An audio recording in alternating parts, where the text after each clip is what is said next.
kemampuan yang lain ada apa lagi, Bu? Oke, kita lanjut ke kemampuan lain ya. Kemampuan lain yang perlu diperhatikan pada usia 9 bulan adalah anak mampu menengok ke belakang saat orang tua datang diam-diam dan berdiri di belakangnya ketika anak asik main sendiri.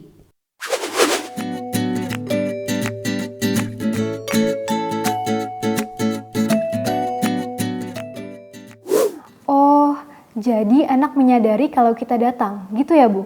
Iya, betul Bu. Jadi anak menyadari kalau kita datang tanpa dia melihat kedatangan kita. Maksudnya datang diam-diam gimana ya, Bu? Biar nanti saya bisa coba mengetesnya. Oh, oke. Saya ada video bagaimana cara mengetesnya yang bisa dicoba di rumah. Kita coba lihat videonya ya, Bu.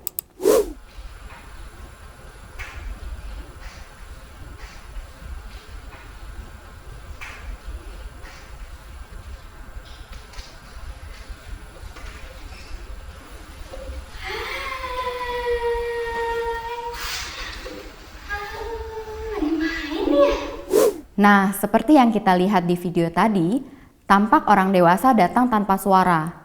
Nanti, bila ibu mengetes di rumah, ibu bisa secara perlahan hadir di belakang anak tanpa mengeluarkan suara. Jika bisa, tanpa suara sama sekali. Namun, jika tidak, suara kecil saja masih tidak apa-apa. Ketika ibu nanti melakukan ini, pastikan juga bahwa anak sedang fokus pada mainan dan tidak sedang menengok-nengok mencari ibu. Sehingga anak diharapkan tidak melihat ibu datang. Oh gitu.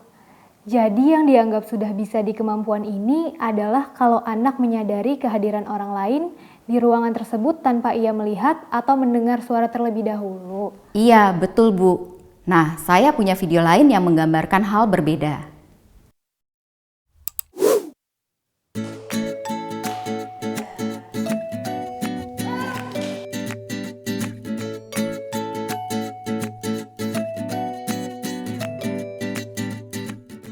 Nah, cara seperti video kedua ini tidak tepat, Bu. Karena di video tampak anak menyadari kehadiran orang lain karena ia melihat kedatangannya atau karena suara kencang dan dipanggil. Oh iya, Bu. Berbeda ya ternyata. Memangnya kalau anak bisa menengok atau menyadari kehadiran orang lain tersebut menandakan apa, Bu? Jika anak usia 9 bulan menengok ketika ada kehadiran ibu secara perlahan, artinya anak sudah mengembangkan kesadaran terhadap lingkungannya dengan baik, meski anak sedang fokus pada hal lain, misal bermain. Anak menengok artinya anak memberikan respon terhadap adanya perubahan dalam lingkungan yang ia tangkap atau rasakan melalui indera-inderanya. Meski anak tidak melihat kehadiran orang dewasa, namun ia dapat menggunakan indera lainnya untuk menangkap keadaan sekitarnya, termasuk getaran udara yang ditangkap oleh indera taktil atau perabaan, atau suara-suara kecil saat ibu hadir. Lalu, kenapa harus dilakukan ketika anak sedang asik bermain sendiri, Bu? Oh ya, hal ini untuk memastikan bahwa perhatian anak sedang fokus terhadap suatu hal. Hal ini juga penting untuk melihat apakah anak peka dan tetap dapat menyadari serta tidak mengabaikan lingkungan sekitarnya saat ia sedang fokus pada suatu hal. Oh, justru di sini anak harus bisa mengalihkan perhatian dari apa yang sedang ia fokus kerjakan ya, Bu? Betul, Bu. Orang tua justru harus menjadi lebih waspada dan terus memperhatikan perkembangan anaknya jika anak fokus secara berlebihan terhadap suatu hal dan mengabaikan lingkungannya. Ternyata anak 9 bulan itu sudah bisa peka ya, Bu, pada lingkungan. Meski tidak melihat dan tidak ada suara. Iya, Bu. Kita kan memiliki panca indera. Jadi ada pendengaran, penglihatan, pengecap, penciuman, dan perabaan.